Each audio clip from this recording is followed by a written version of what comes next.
తమ విధిరాతకు పడి ఏడ్చే వాళ్ళని మీరు వేలల్లోనే చూసుంటారు.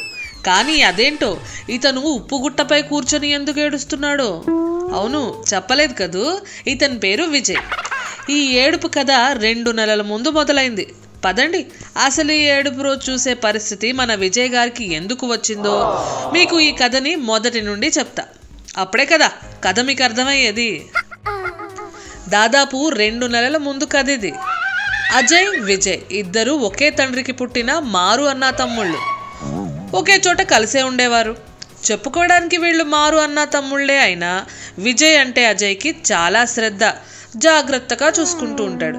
పైగా విజయ్ కన్నా అజయ్ 4 ఏళ్ళు పెద్ద.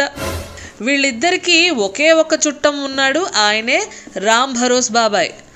ఆయన ప్రపంచం మొత్తం తిరుగుతూ ఉంటాడు. ఆ ప్రపంచ కథలన్నీ తీసుకొచ్చి అజయ్ విజయ్లకి చెప్తూ ఉంటాడు. అలాగే ఓ రోజు రామ్ భరోస్ బాబాయ్ వీళ్ళ ఇంటికి వచ్చాడు.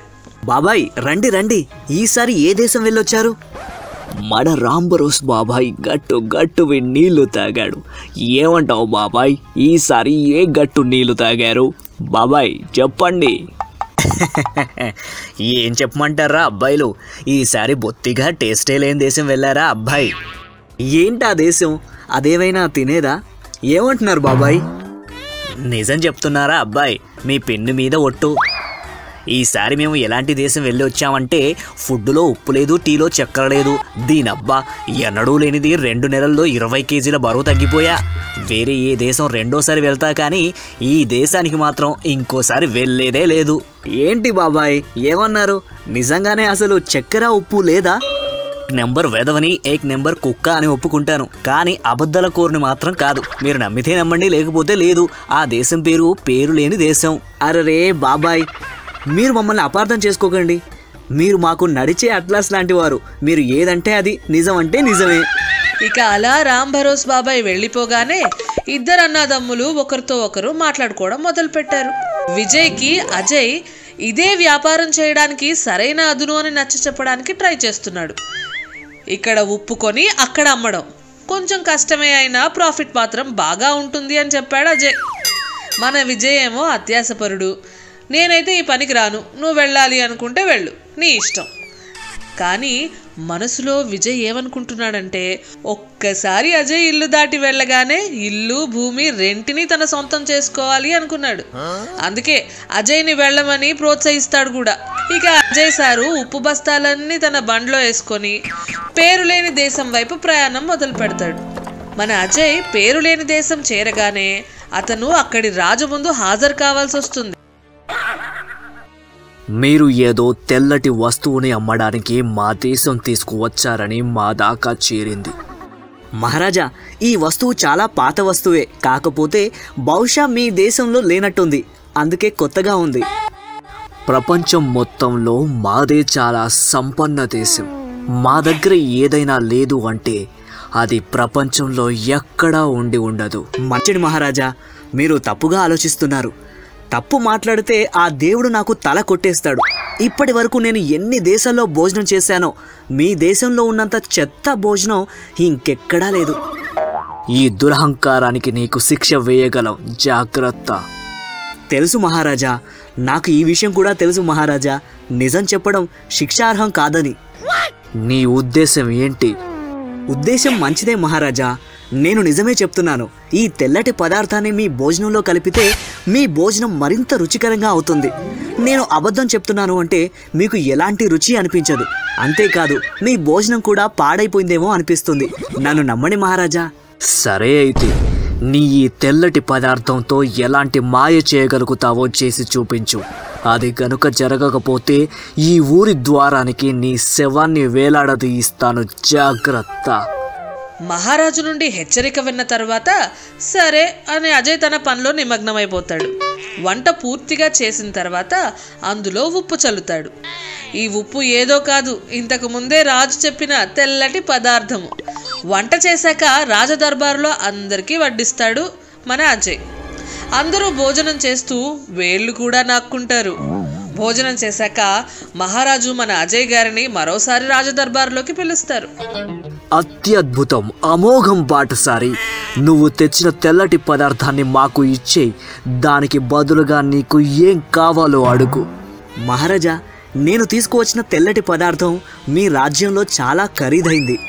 అందుకే మీ రాజ్యంలో ఖరీదైన వస్తువు ఏదైతే నేను ఇచ్చే తెల్లటి పదార్థం ఎంత బరువు ఉంటే అంత నాకు ఇవ్వండి. తప్పకుండా తప్పకుండా. మహారాజు పరిపాలించే రాజ్యంలో అన్నిటికన్నా ఖరీదైంది అంటే బంగారం. ఉప్పు బంగారం కంటే ఖరీదైంది అని అనుకొని మహారాజు అజయ్ ఇచ్చిన ఉప్పు బరువు ఎంతో అంత బంగారం ఇచ్చాడు. అజయ్ అది తీసుకొని చాలా ఆనందంగా ఇంటికి తిరిగి వెళ్ళిపోతాడు. ఇదంతా చూసిన విజయ్ తట్టుకోలేకపోతుంటాడు. దానికి తోడు ఎప్పుడైతే అజయ్ ఉప్పుకి బదులు రాజు తన రాజ్యంలోని ఖరీదైన వస్తువైన బంగారాన్ని ఉప్పు బరువు అందించాడని చెప్పాడో విజయ్ కుళ్ళుకుంటాడు. ఆ రోజు రాత్రి అజయ్ నిద్రపోతున్నప్పుడు విజయ్ ఒక్కడే తన బండిలో చక్కెర బస్తాలు వేసుకొని ఆ పేరు లేని దేశం వైపు బయలుదేరుతాడు. విజయ్ పేరు లేని దేశానికి చేరగానే అక్కడి మహారాజు ముందు అతన్ని ప్రవేశపెడతారు. చిన్న చిన్న ధాన్యాల్లో ఉన్న వస్తువు ఏదో మా దేశంలో అమ్ముతున్నావు. మహారాజా, ఈ వస్తువుని కలపగానే మీ దేశంలోని చాయ్ అత్యంత మధురంగా మారిపోతుంది. ఈ వస్తువు లేకపోతే చాయ్ పనికిరాదు కూడా. మహారాజు అజయ్కి ఇచ్చినట్టే విజయ్ని కూడా హెచ్చరిస్తాడు. అలాగే తన దగ్గరున్న వస్తువుతో చాయ్ తయారు చేసి తాగించమంటాడు. చాయ్ గనుక బాగుంటే బహుమతి ఉంటుందని, లేకపోతే తన రాజ్యంలో ఉన్న లైట్ హౌస్లో ముళ్ళుకి బదులు తనని వేలాడదీస్తానని విజయ్ని హెచ్చరిస్తాడు మహారాజు. విజయ్ చాయ్లో చక్కెర కలిపి మహారాజుకి ఇస్తాడు. అది తాగిన మహారాజు అత్యంత ఆనందిస్తాడు. ఇక విజయ్తో, అడుగు, ఏది అడగాలనిపిస్తే అది అడుగు. మహారాజా, నాకు మీ రాజ్యంలోని అత్యంత ఖరీదైన వస్తువు, నేను తెచ్చిన వస్తువు బరువు సమానం ఇవ్వండి చాలు. రాజు తన నౌకర్లకి ఆదేశం ఇస్తాడు. ఆయన ఆదేశం ప్రకారమే నౌకర్లు విజయ్ని తీసుకొని వెళ్ళి అతను తెచ్చిన బస్తాల బరువు సమానం ఉప్పు ఇస్తారు. అదేంటి, మీ రాజ్యంలో అన్నిటికన్నా ఖరీదైన వస్తువు ఉప్పా అని అడగ్గా నౌకర్లు ఏమని బదులిస్తారంటే, ఇంతకు మునుపు వారి రాజ్యంలో అన్నిటికన్నా ఖరీదైనది బంగారం అని, కానీ ప్రస్తుతం ఉప్పే ఖరీదైంది అని సెలవిస్తారు. అందుకే విజయ్కి బంగారానికి బదులు ఉప్పు ఇచ్చారని చెప్తారు. ఉప్పు తీసుకోనని తిరస్కరించినప్పుడు అతన్ని తమ రాజ్యం నుండి బయటికి గెంటేస్తారు. అందుకే విజయ్ బాబు గారు పెద్ద ఉప్పు కుప్పపై కూర్చొని ఏడుస్తున్నారు. అదేదో సామెత అంటారు కదా, తెలివైన కాకి వెళ్ళి బురదలో పడిందని. ఇదిగో ఇక్కడ అంతే పడింది. సరే, ఇక సెలవు. మరి నెక్స్ట్ ఎపిసోడ్లో కలుద్దాం. విమలని ఇంట్లోకి తీసుకెళ్లి ఒక టవల్ తెచ్చి ఇచ్చింది. ఇదేందత్తమ్మా, ఇంత మంచిగుంది, మెరిసిపోతుంది. మరేమనుకున్నా అది మ్యాజికల్ తువ్వాల. ఆ మాత్రం మెరుపు లేకుంటే ఎట్లా? అవునా, ఇది మ్యాజికల్ తువ్వాలనా? అంటే ఇది ఏం చేస్తుందత్తమ్మా? ఎవరితో నీ చెప్పకు మళ్ళా. ఇది ఏ వస్తువు మీద వేస్తే ఆ వస్తువుకు ప్రాణం